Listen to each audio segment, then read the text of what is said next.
Hi everybody, and welcome to our 4 o'clock live. It is a beautiful day. I have this wonderful guest here today. This is Jackson. Say hello. What's up, everybody? How you guys doing? So I'm so happy you're here. You guys, this was just such a special live for me. This man is, how do I even put it into words? You are so authentic. You are so genuine in your recovery. You're so motivated and passionate. Totally. This man oozes recovery. And I don't know your whole story, but from what I do know, where you've been and where you're at right now is beautiful. It's magical. Yes. And you guys, before we started, he had me pray with him. And at first, it made me feel a little awkward. I see that, yeah. But as we started to do it, it was just this, it gives me goosebumps right now thinking about it. Yeah. You know, you have this energy about you and this way about you. And I told him, I said, I got to put you in my pocket and take you everywhere I go, just because you just have this way about you. So thank you for taking the time to come on the show. Absolutely. Yes. To share your story, to talk about your company, and everything you believe in. Yes. So if we could kind of take us back to how this all started way back in the day, you know, and share your story with us. Well, again, I want to thank you for having me on the show. Hi to everybody out there. Again, my name is Jackson. I am an alcoholic. You know, I have a sobriety date is May 8th, 2015. That's right. Again, it's a date that I didn't actually choose. You know, it was a date where circumstances happened and led me to that date. But prior to May 8, 2015, my life was pretty much functional. I considered it. I consider myself a fully functional addict or alcoholic, however you want to call it. And again, I was pretty much secure with the fact that, you know what, I'm going to be doing this for the rest of my life. Again, I knew that I needed to make some changes. You know, I knew I had to adjust the amounts and, you know, how long I was doing in my behaviors. And that's how I pretty much considered how I was going to do my life. Again, I'm not going to ever be totally abstinent. Again, my whole thing started when I was in the military. You know, I used to drink a lot in the military. I got out of the military and came into California, met a female, and she introduced me to crystal methamphetamines, and drink went to the left, marijuana went to the left, everything else went to the left. I had found my calling, and that was crystal meth. And again, it was just something that I was fully, it made me feel complete. The effects, the whole feel of it, I was just perfectly content with it. That was 1994 when I first found that, you know, and 94, 95, 96, 97, 98 was just like party time. Everybody, you know, I was like hanging out with people. By 1998, I started noticing, you know, the party time was kind of ending. And I found myself wanting to be more isolated. I didn't want to share. I just wanted to kind of get it and come back to the spot and come back to my home and just kind of just stay with it. So did you know at that point that you really had a problem? Because I know you say, like, for a time you felt you were a functioning addict, alcohol. That's how I looked at myself too. Yeah. But then there was a point for me, like emotionally, that I could feel there's something going on. So for you, emotionally, like, take us back. Yeah, about 1998, about 4 years into it, I'd gotten evicted. And I moved in with one of the cooks, one of the guys that actually cooked. So it was like a good friend of mine, and I was just like, we were cooking, we were like on high risk, you know, gun toting, that whole life, you know what I mean? And I knew that I'd crossed that line, and I just knew that, you know, my life was trying to be functional. I was a licensed insurance agent, and it was just like, that was a wrap. Like, I just want to sit around here and just like smoke and kick it. And again, I just had no intention on ever stopping. This is what I like to do. But at the same time, 2004 rolled around. So 98 to 2004, again, I was kind of like hotel hopping. But 2004 rolled around, I got my first arrest. And that first arrest, I remember standing at a gas station. I had like a little piece of rock in between my fingers, and the cops came rolling up on me, and I would not let that piece of rock go. I was holding it between my fingers, and I'm like, he's just going to run. This is like me. I'm loaded. I was like, he's just going to run my driver's license. I'll be clear because I didn't have no warrants or nothing. And he's going to move me on along the way. And I kept that rock in my fingertips because I was not letting it go. And I made some type of motion, and he's like, what's that in your hand? And I was like, and I opened it up, and he's like, and at that point, man, I just broke down in tears, and I'm just like, he's like, why didn't you just throw it? He goes, why didn't you just get rid of it? I said, because I wanted it. It was like so weird. He's like, well, you could have tossed that. He goes, what are you doing? I'm like, I just wanted it. And when he cuffed me and put me in a car, he was taking me in, he goes, I really hope you get the help that you need. Now, this is a Buena Park police officer, and to this day, I remember that dude, and I knew I would have several more, run-ins with law officers and everything, and I never had any type of disrespect for those guys, I always knew that those are the only people that are going to stop me. I'd have to be arrested or put in jail before I'm going to just stop on my own. They'd put me in different rehabs, and I'd get, do maybe 30 days or whatever, and I'd go right back to it. Always trying to just control my intake. I mean, so like from 2004, I tried to do a program, didn't work. I shouldn't say it didn't work. I should say I didn't want to work it. Yeah. But again, it slowed me down for a minute. 2006, did my first residential program. And again, my whole agenda was just to figure out some way to just control it better. And like literally that was my methodology that I was going to try to take with me. I'm not going to ever stop. I kept that reservation. Right. I mean, I've learned about that term reservation back in 2006, and I was like, yeah, that's it. I'm going to keep a reservation. I'm going to bring it all the way down, but at the same time, I'm never going to stop all the way. That self will run riot, right? Totally, because again, I believed in God, you know what I mean? And I remember even getting baptized in 2006. And again, but I'm like, well, that didn't work. And I remember thinking, well, God must not want me, excuse me. Here I am getting baptized, and I get the oil thing on my head, and boom, I'm still going back. So again, I had that little prejudice thing with God because I felt like, he's not helping me. But I didn't realize that it was me and my self-will run riot. God steps back and says, look, bro, go ahead, do your thing then. When you want me, I'll be here. But see, I didn't have that understanding until, like I said, I went into this last rehab in 2013. And that was kind of like that moment for me right there. I was like, boom, I was like, okay, look, I abandoned my family. Like literally, like we had just moved into an apartment, and my daughter's mother, she goes, I'm not even unpacking. She goes, I'm not even unpacking because there's no telling what's going to happen with you. And I caught a resentment with that. And that resentment, I freaking left that night, and I was gone for a month. I was calling her. I'm at a hotel with two other, and I'm just like, here's money if you need it, boom, but I'm not coming back. And they ended up packing up everything, and they moved out. And I came back to the house, and the apartment was empty. And I was like, not, oh, my family's gone. I was like, cool, everybody over here. And it was just like a moment once again where I would realize, you know what? This is what I'm doing. This is how I'm living. I was perfectly content. My family's gone, completely abandoned. My daughter had just been born in 2008. And I couldn't even stop for my daughter. I swore. I'm like, when my daughter's born, I'm going to stop. Nope. And that's, I think people make that mistake often. Yeah. They think that. I thought that as well with my son, that I would be able to stop because we have a child. And as harsh as that sounds. As harsh as it sounds, yeah. It is the truth. Until we are ready to truly get sober for ourselves, nothing else matters. Yeah, and my mentality was just like, she'll never know. I'll just stay away. And I found myself, again, isolating even more. So now I'm switching my method to, okay, I'm not going to go out and party all night. I'm going to just go get it, come back real quick, and I'll stay in the bathroom for hours on end. Yeah. And so that's where my world had been reduced to. I got a beautiful family, and I'm trying to maintain, I'm a dad, but again, I'm locked in the bathroom for hours on end. And again, I'll be in there knowing that, okay, I need to get out of here. I need to stop. I'm just going to do one real quick, and I'm coming out. And I could not control it at this point, Jen. And that's when, like I said, I had to go to this other rehab.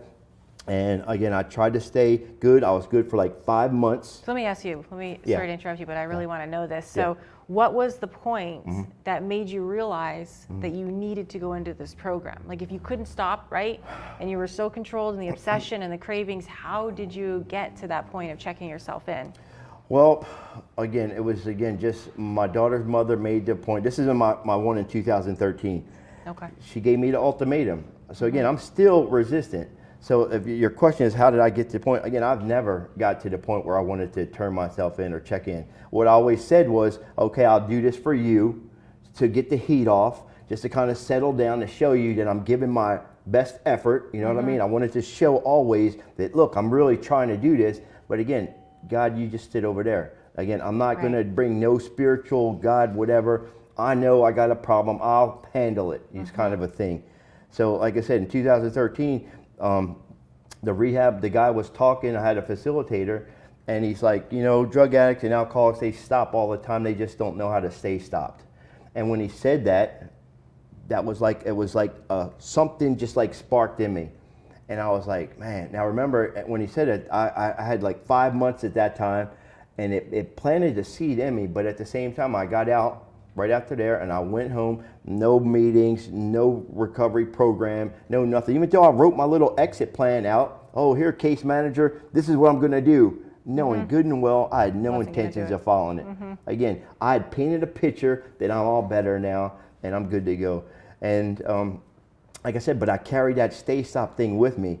But when I got out, like I said, and about 6 months into it, about a month after, again, I was back at it again, and I'd be out for 2 more years. 2015 comes up. Now, again, perfectly functioning, right? I catch a domestic battery case.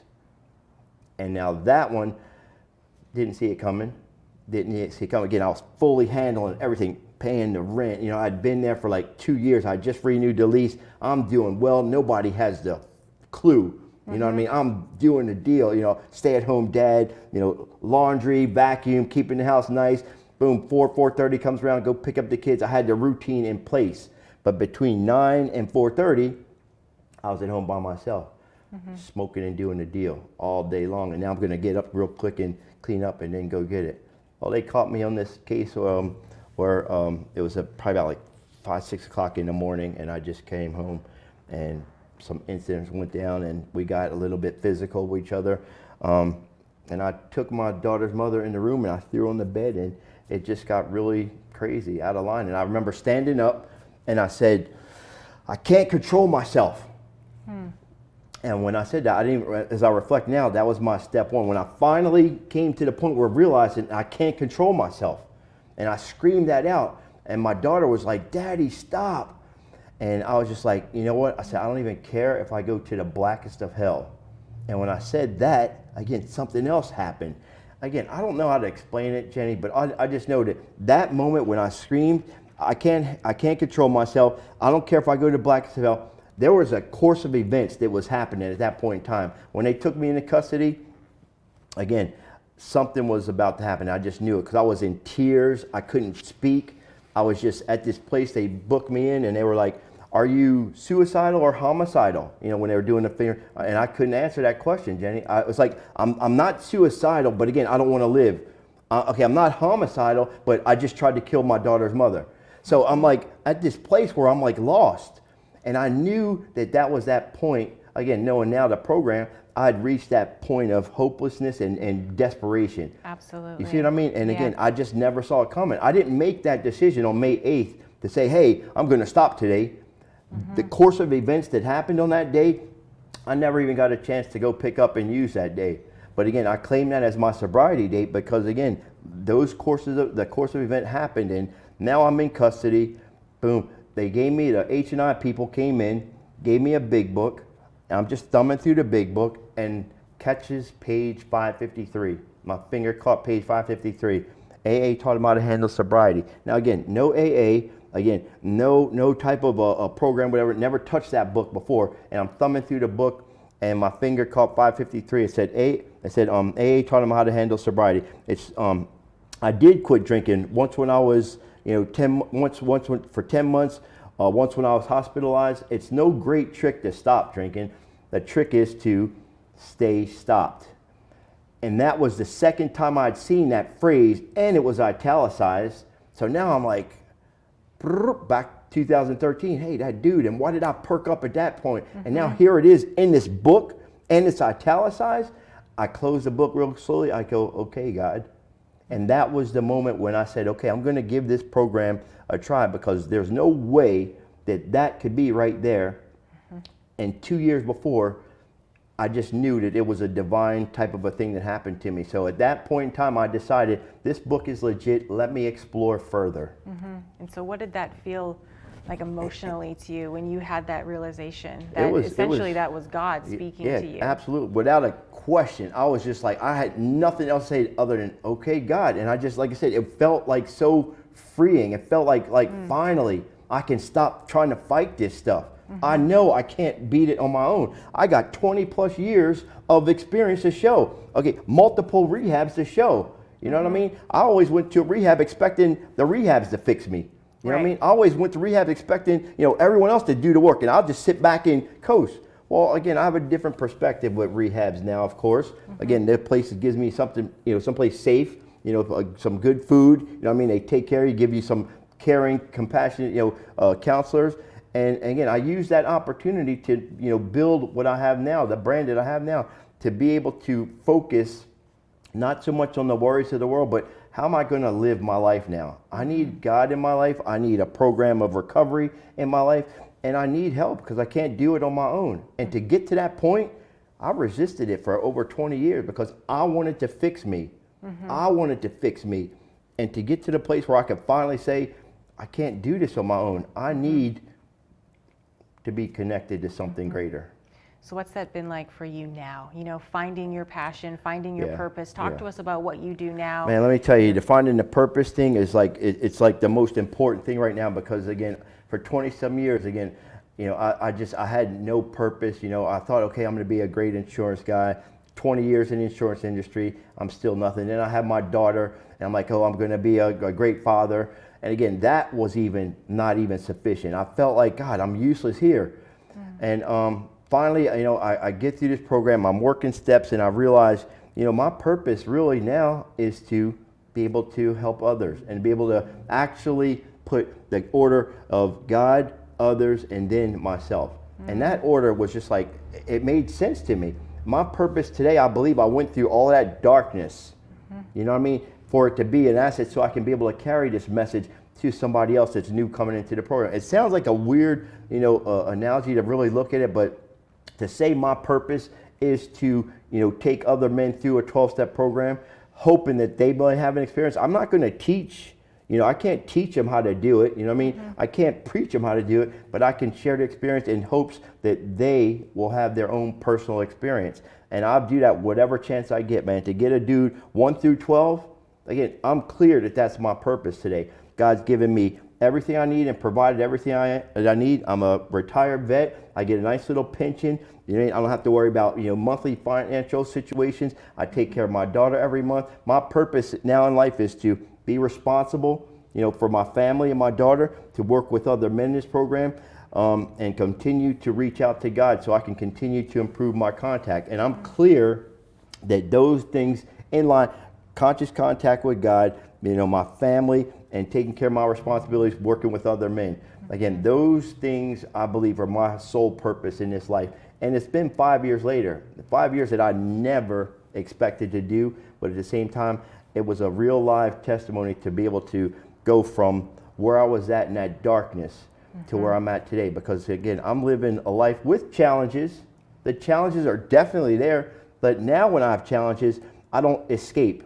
You know what I mean? Before, I needed dope to escape. I needed it to, when pressures got on, or when I felt like, oh, it doesn't matter whether I'm here or not. I went through that self-pity big time. It doesn't matter if I'm here or not. I tried to be a good dad, but nobody cares. And it was just like, no, I have a purpose now. My purpose is when these guys come in, and I hear them, hey, I got 1 day or 2 days, 3 days.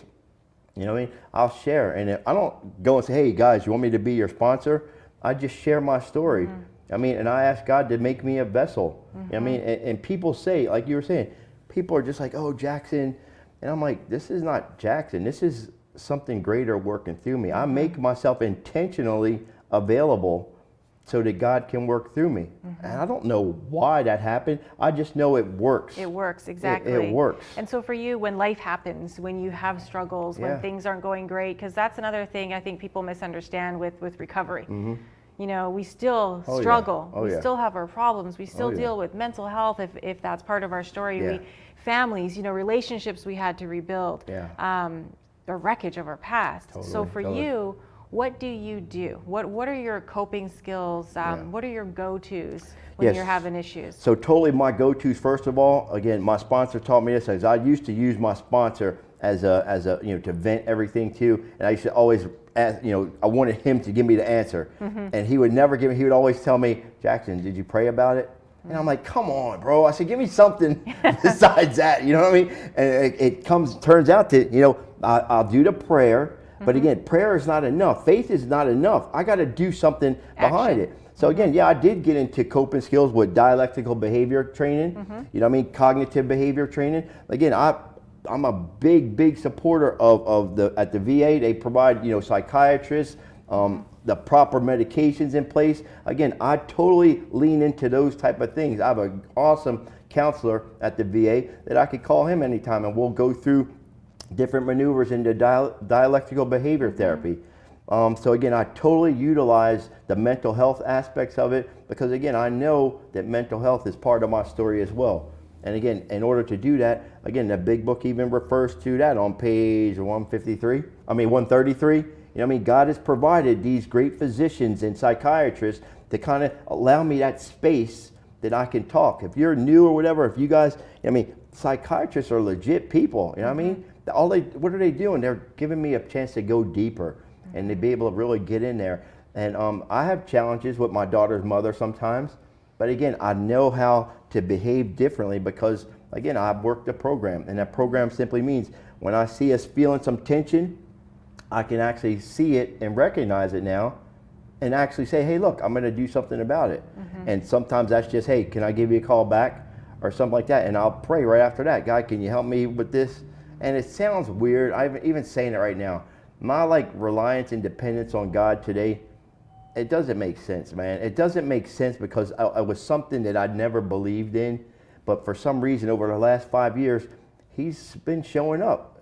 God's been showing up. He's been showing me in undeniable situations. To be even sitting here with you right now, you know what I mean? To give a testimony for how my life has changed. My purpose in life finally is to be able to tell this story. You know what I mean? Because if I forget, guys, understand, I'll be back. I will go back in. I don't care, 5 years, 10 years, whatever. If I don't work this program, if I don't continue to talk about this, and again, I encourage anybody, if they're out there, you know, talk about your story, share your story, because it's important to share the story. Again, to show the gratitude. Absolutely. To show the gratitude that we have for the fact that we're not living that life. We're not reacting to life the same way we used to. My behavior is different. My attitude is different. My ideas are forming differently. I've created a clothing brand where I can kind of channel my creativeness in there. If people, you guys got talents out there, I got an opportunity to use my talents. Again, I wanted to do something creative.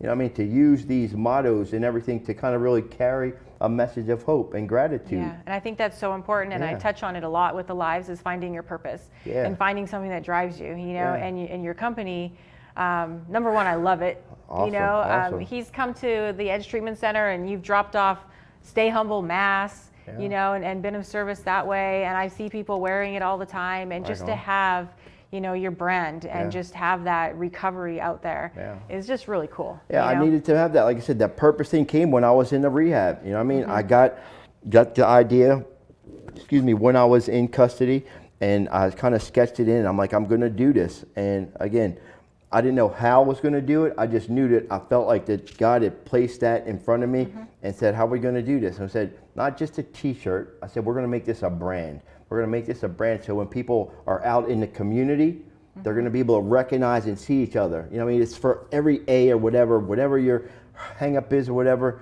I said, I want it to be a brand that kind of embodies recovery as a whole. And again, so I figured I'm not going to just focus on stay sober or sober. Sober is awesome, absolutely necessary. But again, I need to learn how how to live. I need to learn how to be able to connect with other people. And when people see us stay humble or stay stop, it brings about some sort of a connectivity with each of us out there, no matter who you are. People will call me, "Hey Jackson, I saw your t-shirt." I'm like, "It's not my t-shirt, it's theirs." Yeah. But it's like, I said, "Well, did you go talk to the guy?" You go, "Yeah, I said high five, and hey, Jackson." And it's doing exactly what I hoped it would do. I said, God's going to use this brand to create a sense of unity, to create a sense of awareness, to create a sense of inspiration. Wait, I go like this, my vowels, AEIOU. Awareness, encouragement, inspiration, outreach. I love it. And unity. And it's like we speak our truth and we're also wearing our truth. You know? You wear. That's my thing. It's you wear your truth. Wait. It's stop. Wear recovery, live recovery. Yeah. And we need that. We need the connection. We need to throw away these stigmas that have to do with mental health, that have to do with addiction. Totally. Just doing this. Yeah. Just being in the moment and taking the time to tell our stories and our testimonies and having somebody out there go, wow, I'm not the only one, and can feel that connection. It's what it's all about at the end of the day. The stigma, like you said, that stigma is exactly what was happening, because again, I've had people say, well, I don't want to wear one of your stuff because I don't want people to know.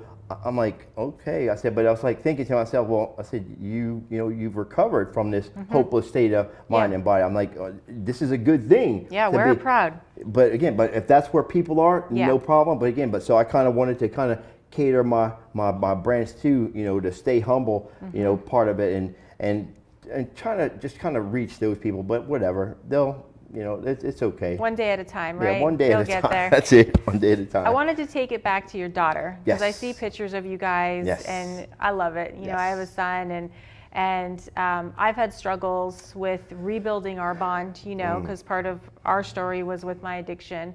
And as you said, through your testimony, that part of yours was as well. Yeah, so absolutely. for people out there, because a lot of the times it is families, with children, and they have these issues. So how did you rebuild your relationship back up to this beautiful father-daughter relationship? It was definitely scary, you know what I mean? Because it was like we started out while I was in rehab. I was completely stripped from any type of contact with them for like the first 9 months.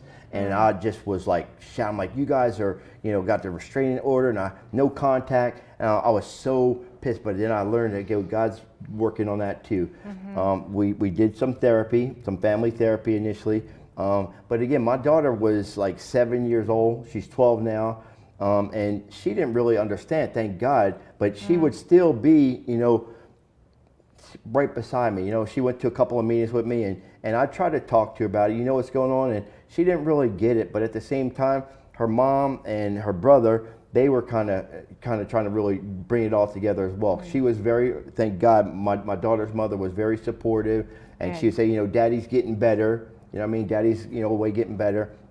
And my daughter was we just had a natural bond with each other.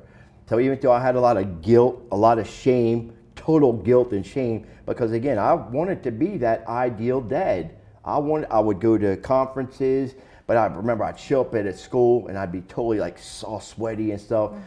It was just ridiculous. But again, we were able to rebuild that over like literally a period of probably like a year, 2 years, like literally. So it does take time. Yeah. It takes time, but again, it was constructive time. Again, when I got the opportunity to spend time with her, get on the weekends, grace of God, again, Mom began to trust me a little bit more, and we just hang out. Yeah, consistency was huge.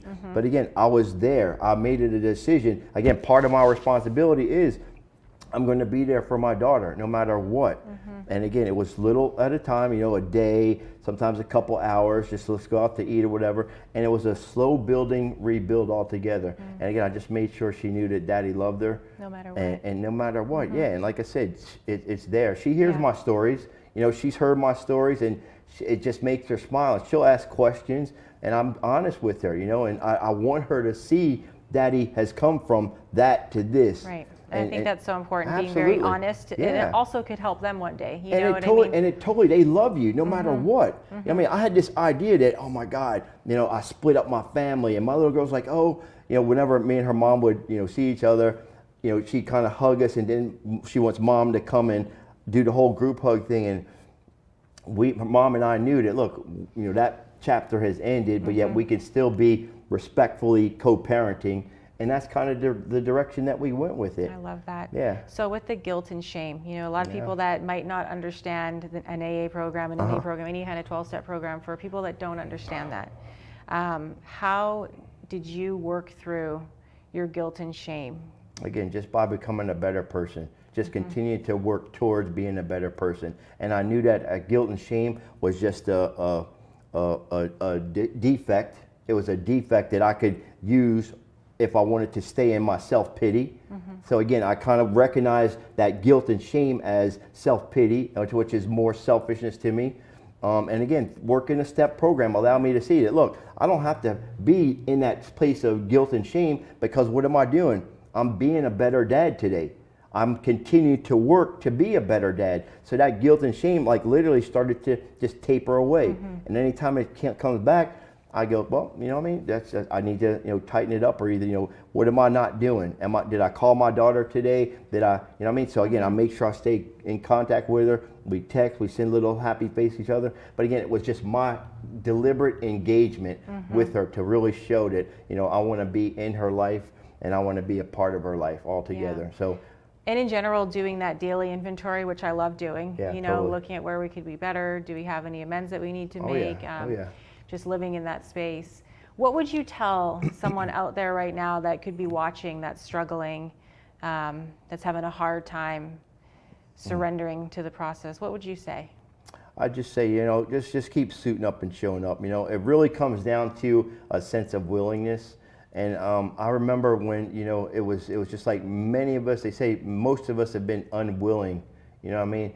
And if you have a micro fraction of willingness, just keep suiting up and showing up. Use this platform of social media to connect with places like The Edge, or checking into these podcasts. You know what I mean? If you have a micro fraction of willingness, just check it out. They say just that curiosity is what got me hooked. I wanted to explore. I saw one little page in that book, and if you're new, or if you're kind of in that space, just be curious. Stay curious about recovery. Because again, that was the whole deal right there. I didn't know. I had a whole idea of recovery.